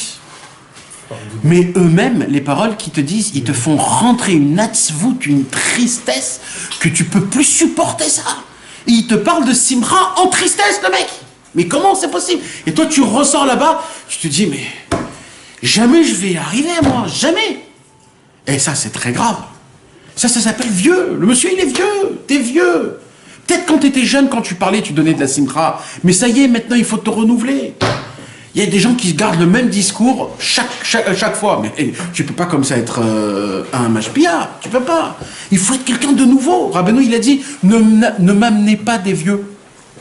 J'ai pas le temps pour ça. Moi, je veux des pétillants, des gens qui sont là, qui n'ont pas peur. Donc ça, c'était les Aninahar. D'accord? Bacher Shata Zaket Vaninahar. Et là, mes amis, là, on rentre dans une nouvelle bulle. Écoute bien. Et là, il lui dit Vanemanim Shelcha enam mashgechin klal alay. Tes hommes de confiance ne font pas du tout attention à moi. C'est quoi ces personnes de confiance? Alors là, mes amis, j'ai trouvé 3 fois dans le Likutei Halachot, dans tout le Likutei Halachot, 3 fois il y a écrit sur 3 points Ne'emanim. Il y a 3 choses que c'est le Ne'eman du tzaddik. Dans tous les Likutei Halachot, que sur 3 choses. C'est quoi? Le premier, Hatalmidim Ane'emanim. Les élèves du tzaddik. Deuxièmement, Ha'etzot Ne'emanot. Les conseils du tzaddik. Et troisièmement, les Haftachot du tzaddik. Comment on dit? Les promesses. C'est qui ces personnes de confiance qui n'ont ils font pas attention à moi? Ce sont les élèves, les conseils et les promesses. Alors on va commencer petit à petit. Première Théana qu'il a, il a une Théana. Le fils, l'élève, il a une Théana. Il a un argument qui est très fort. Il dit, écoute papa, moi je suis allé, j'ai essayé de chercher, voir les élèves, tes élèves à toi du tzaddik. Et là les élèves du tzaddik, il dit, écoute, les élèves du tzaddik, ils sont chacun, je sais pas où, perdus, on les connaît pas, j'en vois pas. Je sais pas comment m'approcher d'eux. Il y a des élèves qui sont très grands des tzaddikim. Vous savez, quand, juste hier, j'étais en train de lire une définition des Chassidei Breslev en Pologne, avant la guerre. Vous savez, mes amis, j'ai lu ça peut-être 3 heures d'affilée. Un livre en entier. 200 pages. Je suis rentré dans un film, je pouvais pas arrêter. Avec une définition exceptionnelle. Dans Mamash, les rues, le Beth Midrash, lui et un tel, etc. Quand tu rentres dans ce film et il te décrit comment ça se passait, comment ils étaient les Chassidei Breslev en Pologne, tu pleures. Tu dis, mais c'est quoi cette vie pourrie que je vis là? C'est quoi? Dans quel mensonge je vis? On va être téléporté dans le passé. Mais quoi? Mais mon frère, c'est... Parce que eux, là-bas, c'était des gens émettent. Ça veut dire, quand Rabbeinu, il dit, il faut faire une des doutes 1 heure par jour, c'est le monde qui l'éclate, c'est en pleine guerre. On parle quand Hitler, il était déjà dans le pouvoir. D'accord? C'était Mamash cette époque-là. Ils sont là, ils ont pas le temps de parler d'Hitler, ils ont leur Hitbod des doutes à faire. Après qu'ils sortent d'Hitbod des doutes, ils font un petit rikoud. Pourquoi? Parce que Baruch Hashem, j'ai fait mon Hitbod des doutes, alors je danse. Je remercie Hashem. Après il est rentré en plein milieu de la journée pour faire Mincha. Il comprenait pas pourquoi Mincha c'est à 4 heures. Non, dans toutes les bâtés knissiotes, Mincha c'est à 5 heures. Pourquoi les Chassidei Breslev c'est à 4 heures? Il dit, dès qu'il a commencé, Vaïdaber, les corbanotes, il a dit, là j'ai compris. Parce que c'est pas... c'était chaque mot, Vaïdaber, Hachem, El Moshe. Il dit, mais attends, on est qui pour là ou quoi? Mais c'est quoi? Qu'est-ce qu'il y a? On est en plein milieu de l'année. Les gens, il dit, c'était qui les gens? Il dit, c'était pas des tzadikim avec des grandes potes et des barbes. Il dit, lui, c'était un boucher. Lui, c'était un cordonnier. Lui, il était venu avec le doar, comme on dit. Avec la poste, il avait encore des potes. Lui, c'était un écrivain. C'était tous des travailleurs. Mais il savait que quand Mincha, il vient, le monde, il s'arrête. Et les gens, ils ont pris une Mincha 1h30. 1h30 Mincha en plein milieu de la semaine. Mais d'où vous descendez, les gars? Qu'est-ce qui se passe? Après, il y a le limoud. Comment tout le monde s'assoit et il commence à parler de Rabbeinu. Après, il y a Arvit. Le Shema Israël, le Allénou les Shabéar, la danse qui vient après. Après, chacun y va. Il y a Chatzot, c'est rempli. C'est le seul Beth Midrash où c'est rempli. Tout le monde vient. Il y a des gens qui dansent, il y a des gens qui étudient, il y a des gens qui parlent entre copains, il y a des gens qui font Hitbod des doutes. C'est rempli, c'est vivant, c'est vivant. Toute l'année comme ça. Et ça, c'est un jour normal de l'année. Voilà, le monsieur, il raconte ce qui s'est passé en plein jour de l'année, un jour. Voilà, et un shlishi, le 13 janvier. Voilà. Imagine-toi le truc. Donc quand tu lis ce truc-là, tu te dis, mais c'est pas possible. C'est qui l'auteur? C'est un monsieur qui n'est pas connu, il s'appelle Rabbi David Spector.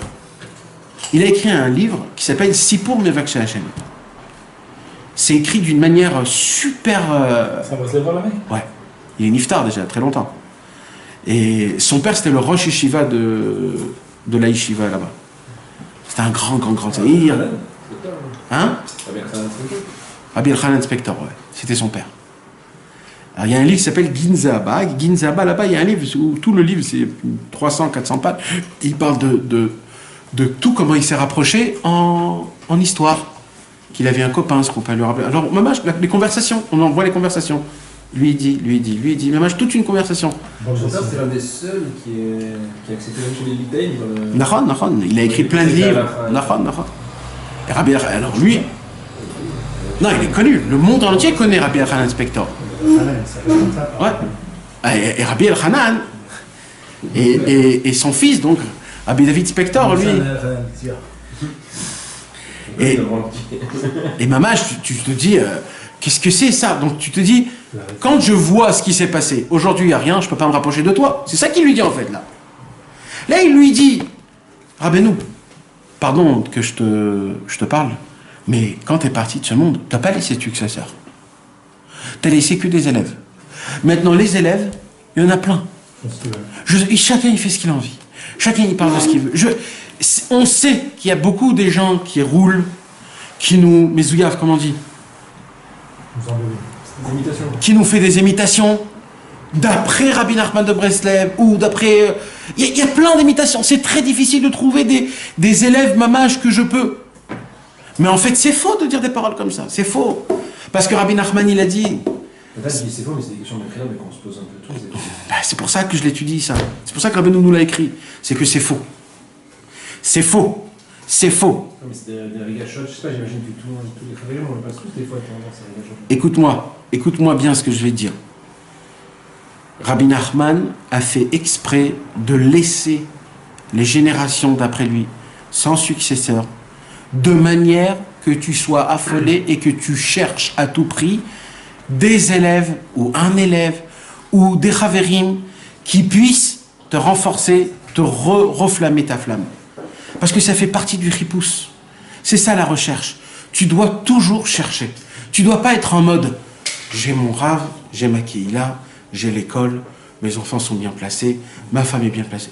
Tout est comme il faut, je suis un très grand pépère. Ah, c'est le contraire, on a l'impression de jeter tout seul. C'est bien. Mon frère, tu dois être sur tes deux pieds et tu dois aller à la cherche. Tu ne dois pas dire qu'il n'y a pas parce que tu ne les as pas trouvés. Voilà. Ils existent, tu ne les as pas encore trouvés, mais toi tu dois être à la recherche. Ça ne veut pas dire qu'il n'y en a pas. Rabbeinu, il a dit une parole comme ça. Il a dit, le Baal Shem Tov et beaucoup de tzadikim ont fait des choses. Ils ont créé, réparé des mondes. Mais après qu'ils sont partis de ce monde, petit à petit, ça s'est rabaissé. Il dit, moi, je suis venu dans le monde presque que pour ça. Pour créer quelque chose et que ça reste jusqu'à la fin de tous les temps. Et Rabbeinu a dit la fameuse phrase, mon feu brûlera jusqu'à la venue du Mashiach. Ça veut dire quoi? Ça veut dire que j'ai laissé dans chaque génération des élèves que eux, ils s'enflamment. Leur travail, c'est de prendre le truc du feu, là, comment ça s'appelle? La torche, et de t'allumer, mon frère. Maintenant, toi, tu dois conserver cette flamme. Quand elle s'éteint, tu reviens, tu te rallumes. Et c'est un travail de toute la vie. En malasot. C'est comme ça. Mais de là à dire c'est difficile, non, c'est le jeu. C'est le jeu, frère, c'est le jeu. C'est tout. De dire qu'il n'y en a pas, il y en a. Mais vadaï qu'il y en a. C'est pas maintenant. En fait, là, il lui dit, tu sais quoi, Rabbi Nachman, je veux pas être attaché à des élèves. Je veux un maître comme toi. J'avais un Rabbi Nachman, maintenant il est mort. Eh ben, excuse-moi, c'est ce qu'il lui dit. T'es vieux, papa. Tu vas mourir, qu'est-ce que je vais faire? Ah, tu crois que quand tu vas mourir, tu n'auras pas d'argent? Mais on parle d'un marchand mondial. Mais je comprends pas pourquoi il a cette notion. Rabbeinu, il a tout laissé. C'est-à-dire quoi, il a tout laissé? On n'a pas besoin de Rabbeinu aujourd'hui. On a Rabbeinu à travers ses livres, à travers ses enseignements. Oui, mais il y a des gens qui veulent avoir un corps, qui veulent poser des questions, qui veulent une photo mettre dans son salon. Il y a des gens qui veulent dire, ça c'est mon rabbin. Il y a des gens qui veulent dire, il y a des gens qui veulent ça. Ils veulent, comme le Ham Israël, quand Moshe Rabbeinu est mort, et soi-disant, il est resté en haut dans le ciel, ils ont dit, on est obligé de quelqu'un. Ils avaient besoin d'une figure. Voilà, alors ils ont fait un veau d'or. Ils ont fait un veau d'or. Mais quoi, vous pourriez pas... Rabbi Nathan, il dit, il devrait aller chez Yoshua Ben Nun, chez Kalev Ben Yefune, chez Chour, chez Aaron HaKohen. C'est eux maintenant les élèves de Moshe. Allez chez eux, demandez-leur de la Torah. Comme ça, Moshe Rabbeinu est parti, tout de suite, vous changez de femme, vous vous mariez tout de suite. Mais oh, qu'est-ce qui vous arrive, les gars? Mais même, logiquement, Rudy. Non, c'est des sentiments, ce que je veux dire, c'est que c'est des sentiments que j'imagine qu'il y en a beaucoup qui, des fois, dans des périodes dans la vie aussi. Oui. Il y a des périodes où on se sent jeté, on se sent plus. Mais logiquement, on parle d'un marchand mondial, donc on parle de quelqu'un qui est archi-milliardaire. En fait, ce qu'il dit, c'est une bêtise, parce que même si tu meurs, papa, t'as des centaines de milliards d'euros dans ta banque. J'ai pas besoin d'aller au travail. Maximum, je continue la boîte. Mais de trouver un nouveau travail, mais où tu allais? Et c'est ça ce qu'il lui dit. Il lui dit, je veux pas de tes élèves. C'est-à-dire quoi, je veux pas de tes élèves? Je veux pas être dans ta boîte. Je veux pas être proche de tes gens confiants. Mais tu t'imagines, pour trouver un homme confiant, combien de temps il faut perdre dans sa vie? Sur chaque conseil que Rabbeinu a donné, combien de sang il a craché? Tu prends ce conseil, tu dis, non, bah, écoute, je voudrais quelque chose de nouveau. Je sais pas, j'ai envie de... Vous savez, vous savez pas. Mais moi, je tourne un petit peu dans Breslev. Il y a une nouvelle mode à Breslev.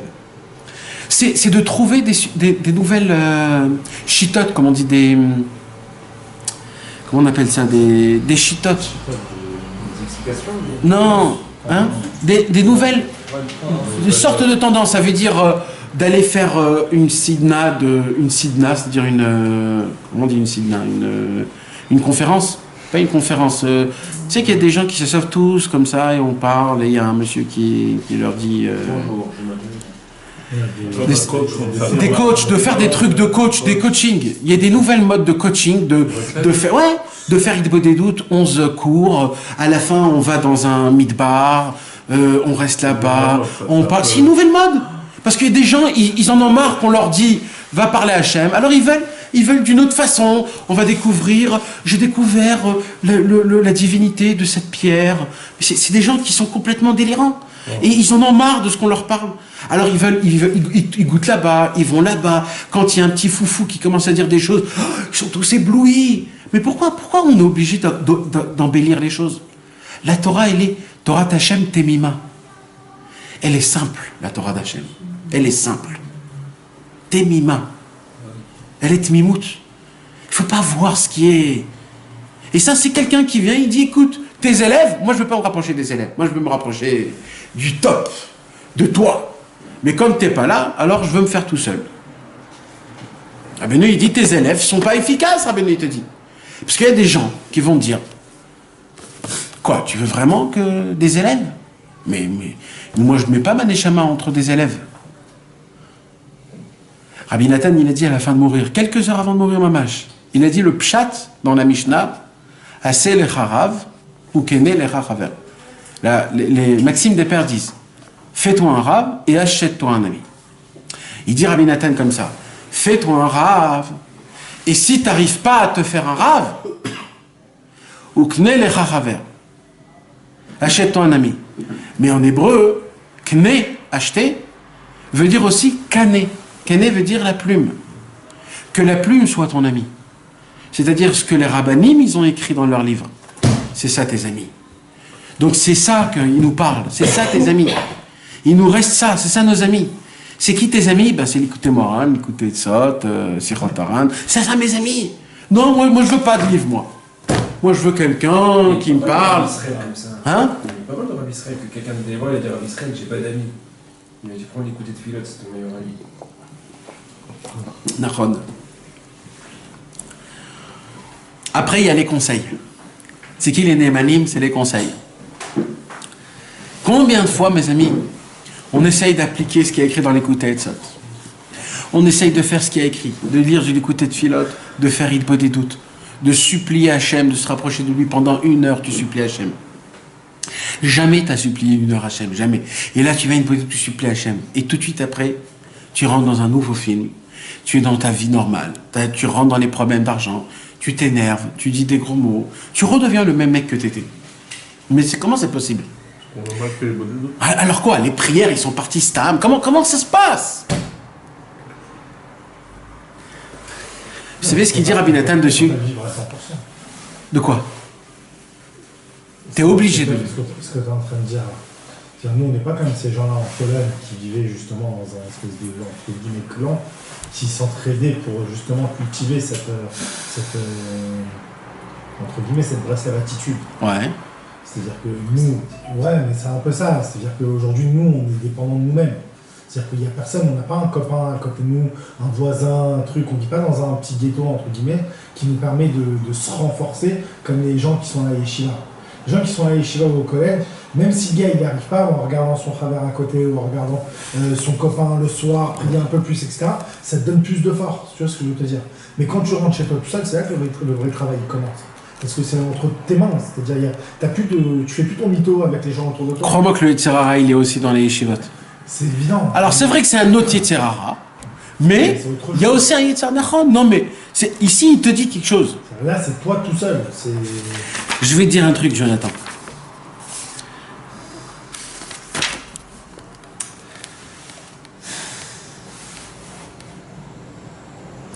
Rabbi Nathan, il dit dans l'hymne Troufa, je vais te lire ce qu'il dit Rabbi Nathan. Yadan ou Mikva, on le sait déjà. She'en nimtza beshum makom etzot niflaot amitiyot como besfarav hakdoshim. Rabbi Nathan, gendre de Rabbi David Tzvi Agadol, dans l'hymne Troufa. Son père c'était Rabbi Naftali Hirtz. Rabbi Nathan, c'était un homme normal, il devait être un rave sur 70 pays. Un Talmid Racham qu'on ne peut pas comprendre. Il terminait le chasse Mishnah tous les mois. Il étudiait 18 prakim de Mishnah tous les jours. C'est un homme qui a terminé le chasse des dizaines de fois. Il terminait tous les midrashim sur la paracha toutes les semaines. Tous les midrashim, mes amis. Pas le livre Midrash raconte. D'accord? Tous les midrashim. C'est Midrash Rabbah, Midrash Tanchuma, Midrash Agadol, c'est Midrash de Rabbi Eliezer, c'est tous les midrashim. C'est un grand paquet, je peux vous le dire.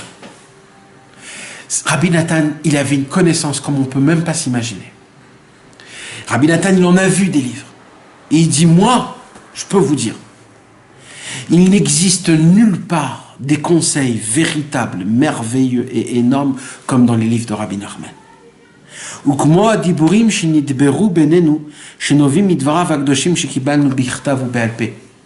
Et même les paroles que nous on parle entre copains, il dit Rabbi Nathan, entre copains, les paroles qu'on se parle quand on parle de service divin, des conversations pareilles n'existent nulle part dans aucun livre.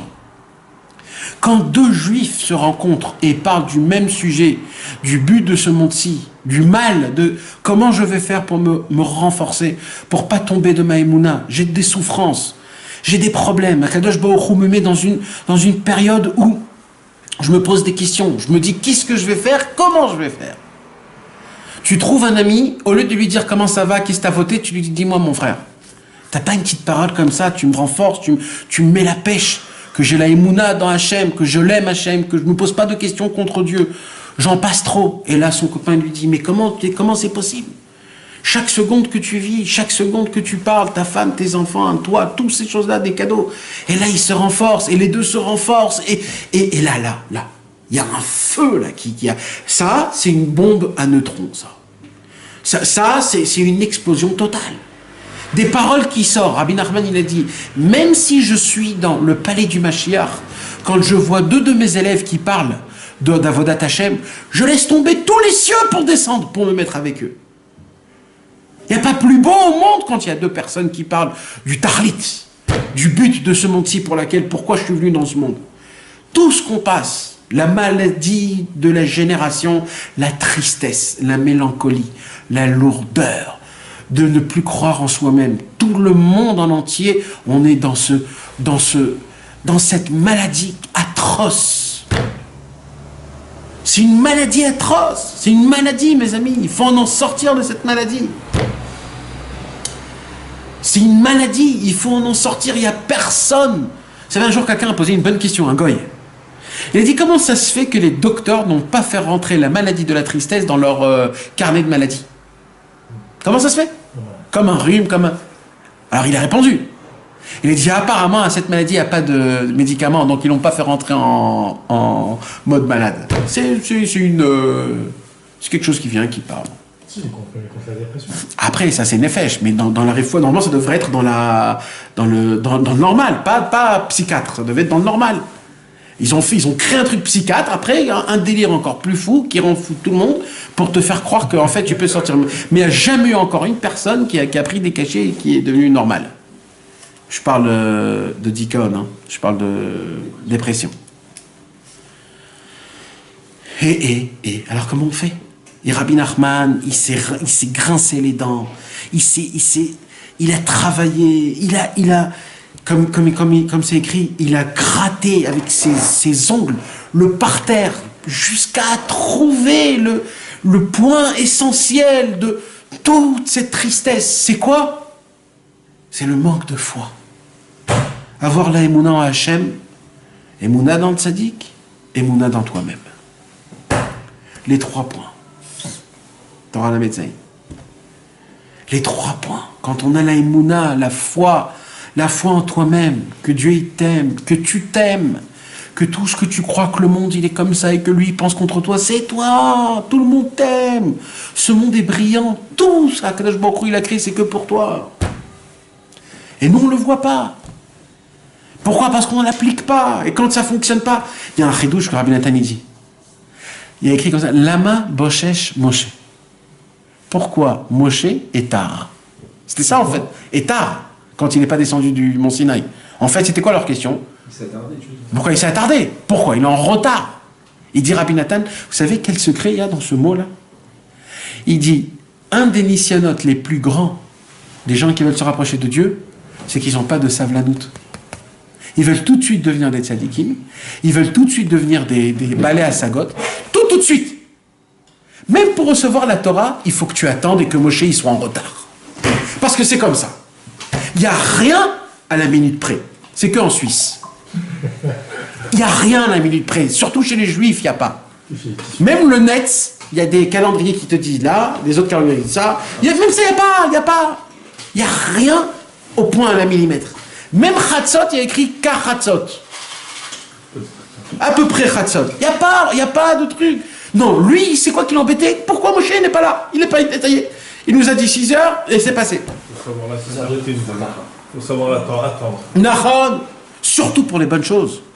Parce que les bonnes choses, ils ne viennent pas tout de suite. Il faut les apprécier.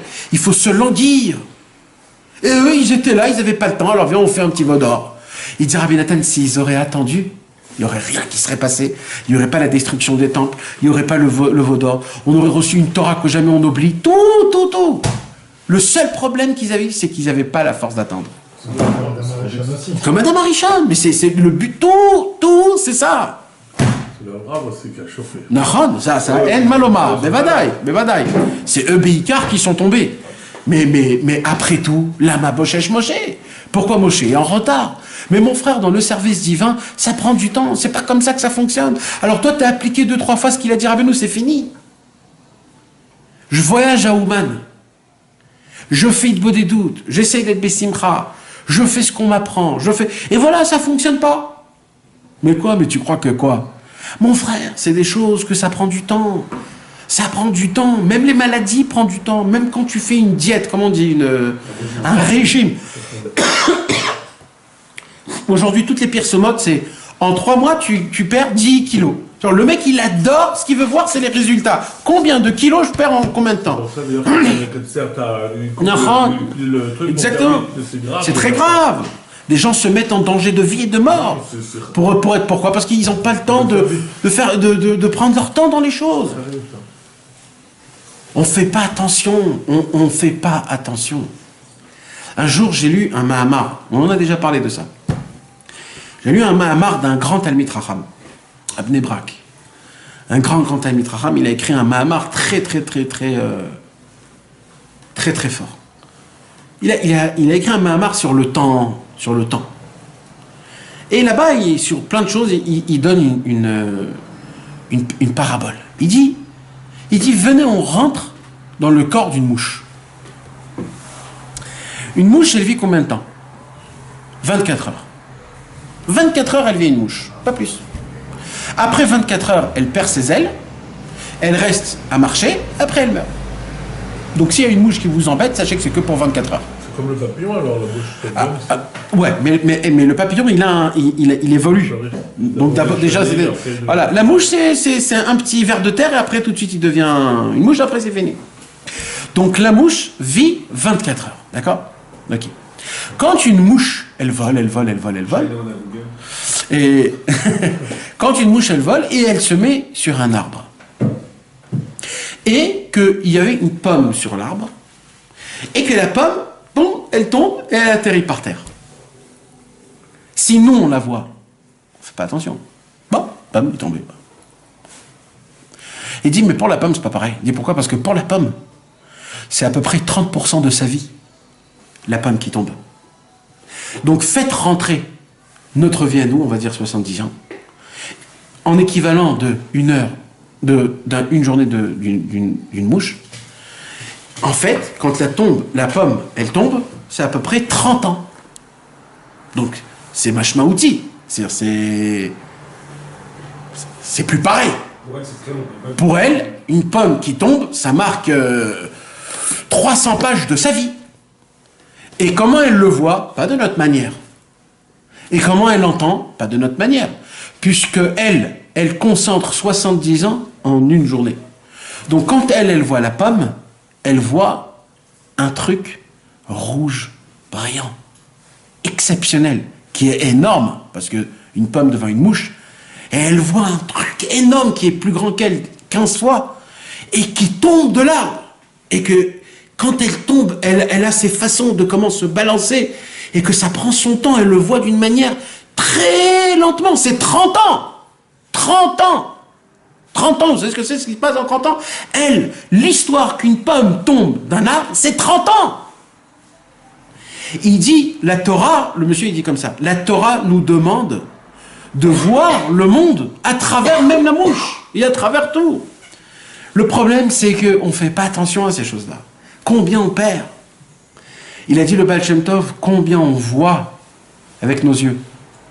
Mais on ne fait pas attention à ce qu'on voit. On est plus sensible. Malheureusement, on n'est pas sensible. On n'est pas sensible. Quand un bébé regarde une fourchette, il a plein d'idées dans sa tête. Qu'est-ce qu'il peut faire avec une fourchette? Il dit, ah, ça peut être un truc où j'appuie et ça peut sauter. Ou alors, si je prends les fourchettes, je peux et il peut faire avec ça un tir à l'arc, un lance-pierre. Le bébé, il a plein d'idées. Pourquoi? Parce qu'il est ouvert d'esprit. Il est simple. Donc quand il voit plein. Nous, quand on voit une fourchette, maximum, c'est juste pour bouffer. Voilà. C'est tout. Tu vois une fourchette, j'ai faim. Y'a pas un truc à manger là, un petit. Mais regarde jusqu'à où on est, jusqu'à où on va. Comment c'est grave ces choses-là. Pareil pour plein de choses. Plein de choses les plus simples. On est complètement à côté de l'endroit de là où il faut. Notre vision est complètement tapée, complètement cassée. Et malheureusement, on n'a pas ça. Alors on vient et on dit, les conseils ne fonctionnent pas. Mais de quoi tu parles? Mais de quoi tu parles? Tu crois que les conseils qu'il t'a donnés, c'est des conseils de psychiatre pour que tu dégages de la... Rabbeinu, il a craché, il est allé dans les endroits les plus abîmes, les endroits les plus obscurs qui existent dans le monde, et de là-bas, il a crié « En shum yehush ba'olam klal » le désespoir n'existe pas. C'est toi le patron du monde.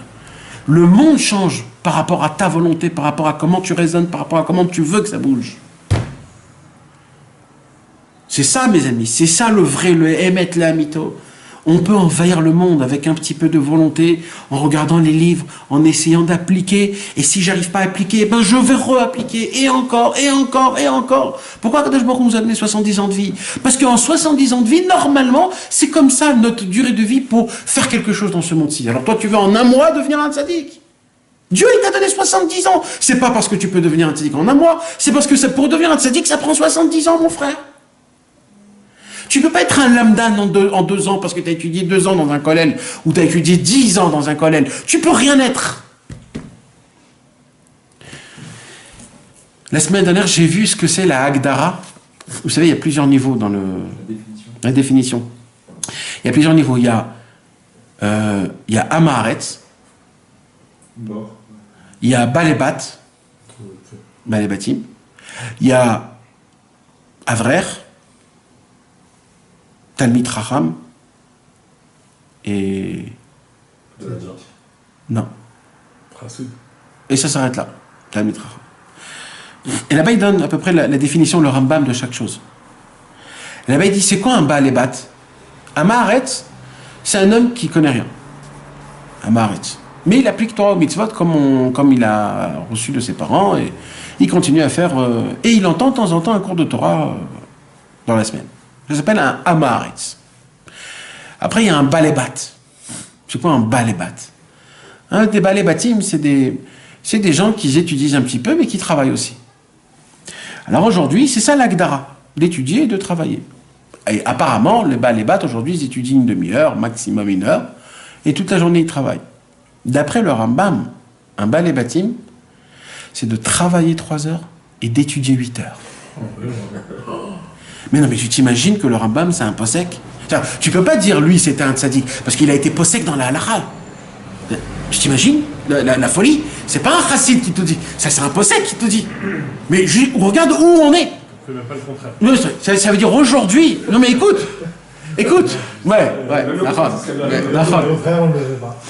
Aujourd'hui, les tzaddik, aujourd'hui, quand tu prends un très grand Talmid Chacham, c'est un balébat d'après le Rambam.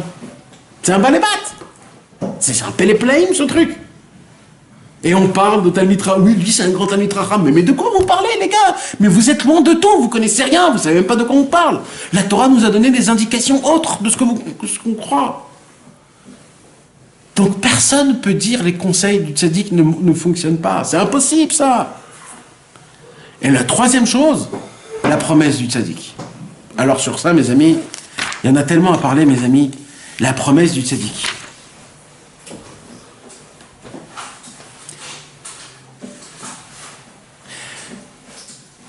Rabbi Nachman de Breslev, il a dit,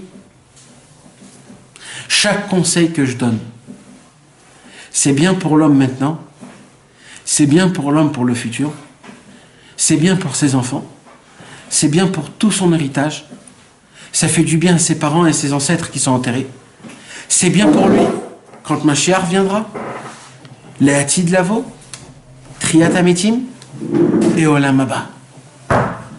Tous les conseils que j'ai donnés, ils ont un effet dans tout ce qu'on vient de donner. Il dit Rabbi Nachman de Breslev, j'ai demandé à Kadosh Baruch que tout homme qui se rapproche de moi, que Dieu ne le prenne pas avant qu'il a terminé son travail. Et Kadosh Baruch m'a accordé ma promesse. Et je vous le promets que tout homme qui se rapproche de moi ne partira pas de ce monde sans faire ce qu'il a fait à besoin. Ça, c'est des promesses. Rabbeinu, il a promis, tout homme qui viendra sur ma tombe et qui lira le Tikkun HaKeli en mettant une pièce de tzedaka, je descendrai pour lui au plus bas des enfers. Je me mettrai en long et en large pour le faire sortir du Gehinnom. Mais il n'y a jamais eu un truc pareil. Désolé, mes amis. À condition de ne pas recommencer. À condition de ne pas recommencer et de faire teshuva behemet.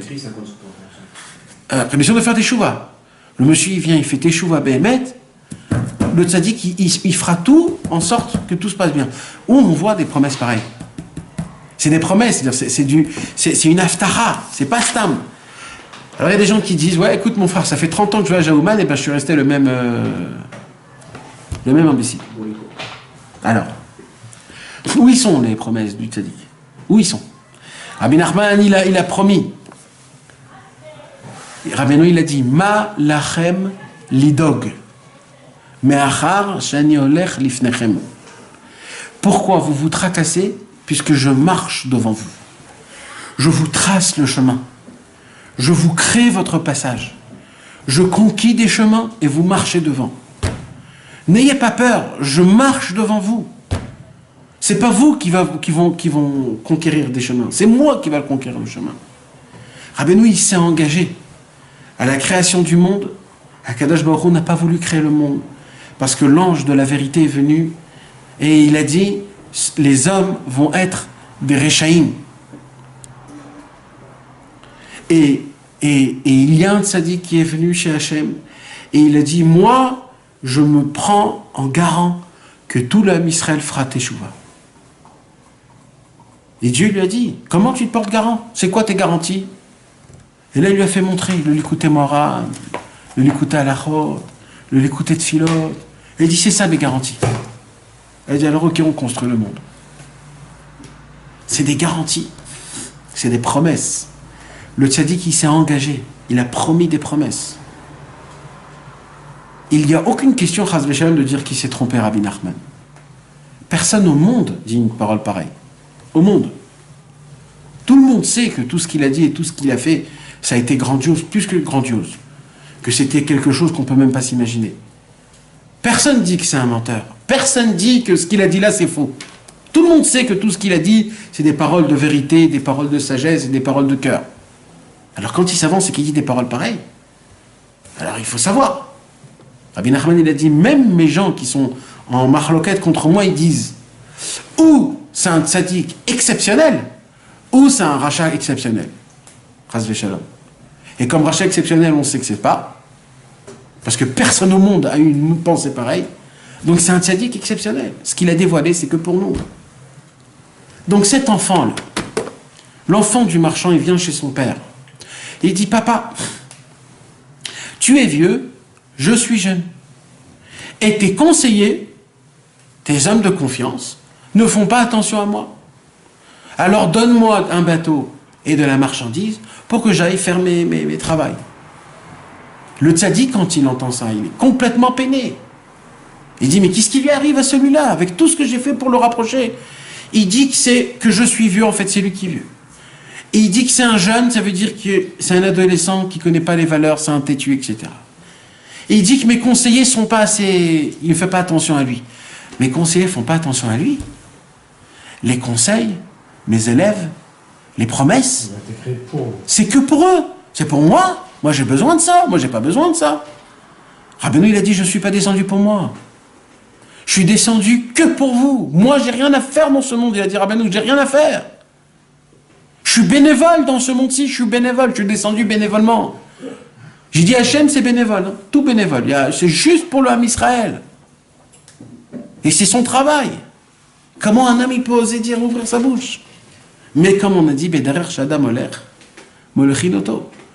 Le roi, il voit ça, le marchand. Il dit, écoute, si c'est ce que tu veux, je vais faire ce que tu veux. Moi, je ne peux pas t'obliger. Je ne peux pas t'obliger à rien. Je peux te donner des conseils. Mais je ne peux pas t'obliger. Si c'est ça que tu veux, je vais te donner. Et là, le marchand lui donne un bateau, sa marchandise, et il part. On verra la semaine prochaine ce qui se passe. Bezrat Hashem.